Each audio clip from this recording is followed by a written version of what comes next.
Allies exam पाठशाला में आपका स्वागत है। और आज के इस डीप डाइव में हम एक बहुत ही दिलचस्प और ज़रूरी विषय पर चर्चा करने वाले हैं। बिल्कुल।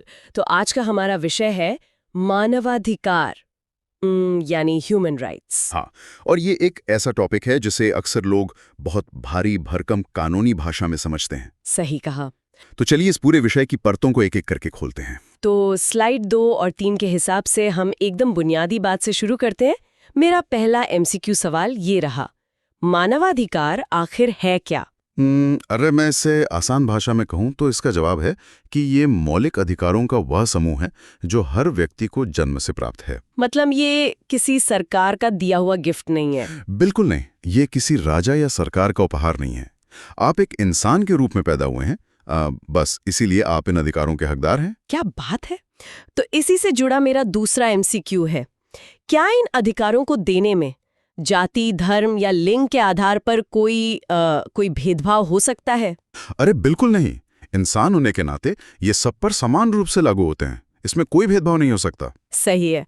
और तीसरा एमसीक्यू, इन अधिकारों की सुरक्षा आखिर करता कौन है? देखिए, इनकी अंतिम सुरक्षा अंतर्राष्ट्रीय कानून करता है। मतलब अगर देश की सरकार विफल हो जाए तो अंतर्राष्ट्रीय कानून सामने आता है। अच्छा, तो ये तो हो गए हमारे बेसिक सवाल। अब थोड़ा गहराई में चलते हैं। अधिकारों का विकास तो एक दिन में नहीं हुआ होगा ना? जैसे हमारे मोबाइल नेटवर्क होते हैं, हाँ। 2G, फिर 3G और अब 4G। हाँ, ये एनालॉजी बहुत सटीक है। हमारी पीडीएफ में कार्ल वासाक का जिक्र है, जिन्होंने मानवाधिकारों की 3 पीढ़ियों यानी 3 जनरेशन्स की अवधारणा दी है। 3 जनरेशन्स, क्या आप इन्हें थोड़ा डिटेल में समझा सकती हैं? जरूर।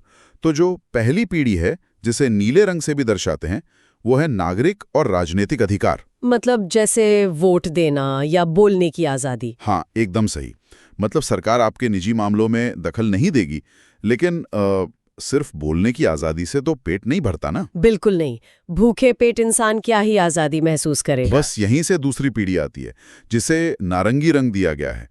इसमें आर्थिक, सामाजिक और सांस्कृतिक अधिकार आते हैं, जैसे काम करने का अधिकार या शिक्षा का अधिकार। अच्छा, मतलब पहले आपको व्यक्तिगत आज़ादी मिली, फिर आपको समाज में खड़े होने के लिए काम और शिक्षा मिली, तो फिर ये तीसरी पीढ़ी क्या है? तीसरी पीढ़ी है सफेद रंग वाली, मतलब सामूहिक अधिकार।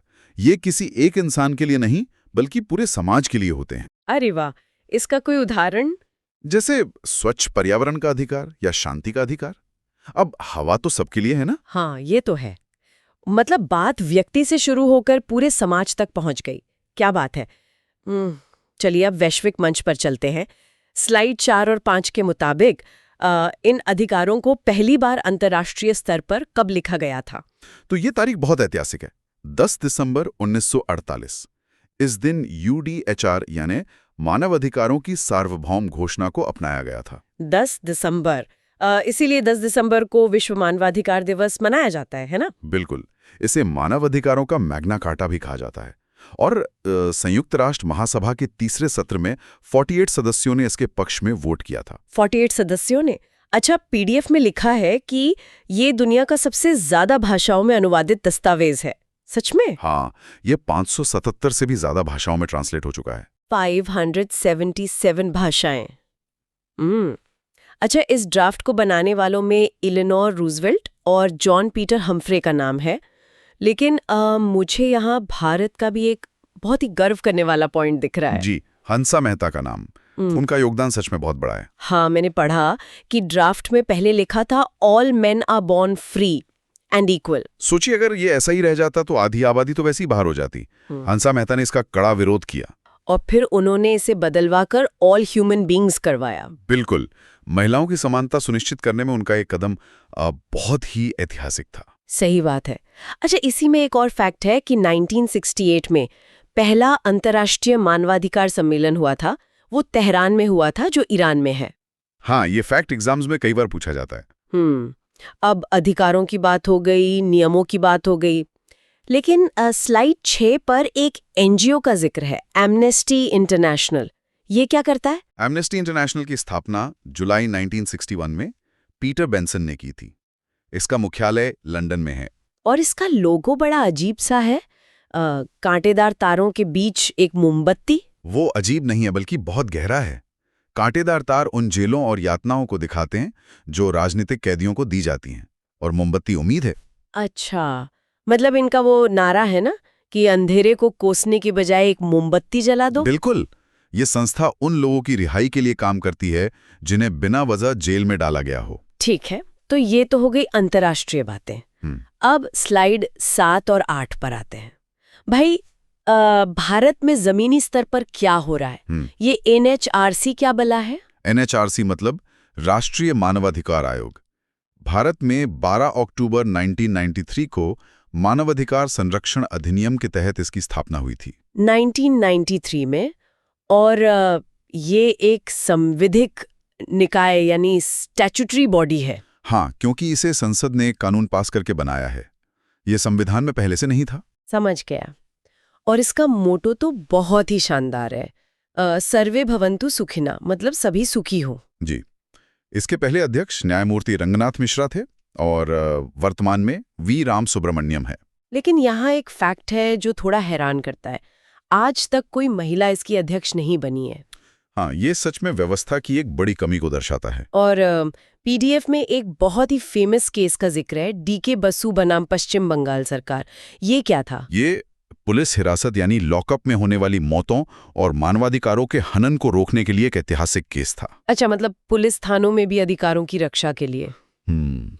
लेकिन यहाँ बात बहुत दिलचस्प हो जाती है। 2019 में गृह मंत्री अमित शाह जी ने इसमें एक संशोधन पेश किया था, है ना? हाँ, और वो संशोधन परीक्षा के नजरिए से बहुत क्रूशल है। पहले नियम था कि आयोग का अध्यक्ष केवल रिटायर्ड CJI यानी मुख्य न्यायाधीश ही बन सकता है, जो कि बहुत कम होते हैं। बिल्कुल। तो 2019 में इसे बदलकर कर दिया गया कि कोई भी रिटायर्ड सुप्रीम कोर्ट जज इसका अध्यक्ष बन सकता है। और कार्यकाल का क्या? कार्यकाल को 5 वर्ष से घटाकर 3 वर्ष कर दिया गया है, या फिर 70 वर्ष की आयु तक, जो भी पहले हो। अच्छा, तो ये तो हो गए इसके बदलाव।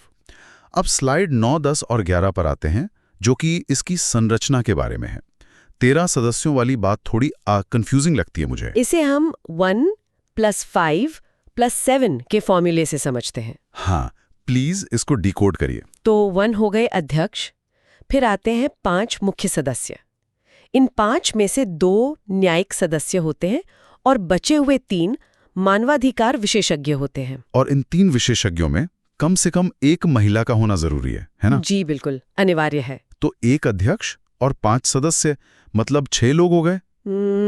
बाकी के 7 कौन है? ये 7 पदेन सदस्य यानी एक्स ऑफिशियो मेंबर्स होते हैं। मतलब जो पहले से किसी पद पर हो। हाँ, ये समाज के अलग अलग वर्गों के राष्ट्रीय आयोगों के अध्यक्ष होते हैं, जैसे अल्पसंख्यक आयोग, SC और ST आयोग, महिला आयोग और पिछड़ा वर्ग आयोग के अध्यक्ष। ये तो 5 हुए, बाकी 2?